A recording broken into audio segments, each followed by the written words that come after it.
বিশ্বাস করো, মহান আল্লাহ মানুষকে যে ব্রেন দিয়েছে, যে হার্ড ডিস্ক দিয়েছে, এটা যে কত আনলিমিটেড টেরাবাইট এটা কিন্তু আমরা কেউ জানি না।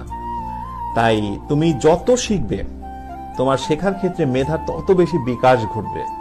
তাই কখনো ভেবো না আমি মাথায় নিতে পারছি না। এই যে নিতে পারছি না, এটা কিন্তু শয়তানি মন মানসিকতা। তুমি মনোযোগ দিয়ে ক্লাসগুলো জাস্ট দেখতে থাকো, শ্রবণ করতে থাকো। আমি আবারও বলছি, সবটুকুই তুমি একদিনে নিতে পারবে না, কিন্তু মনোযোগের সঙ্গে দেখতে থাকো। বিলিভ মি, এক সময় যে জিনিসটুকু কম বুঝেছিলে সেইটাও দেখবে পূর্ণতায় পৌঁছে গেছে। কিন্তু যে জিনিসটা তুমি কখনো দেখলেই না, বোঝা তো দূরের কথা, যে জিনিসটা তুমি কখনো দেখলেই না, সেটা যখন আবার নতুন করে কোনো একদিন চোখে পড়বে, সেটা কতটা আননোন লাগবে একবার ভেবে দেখো।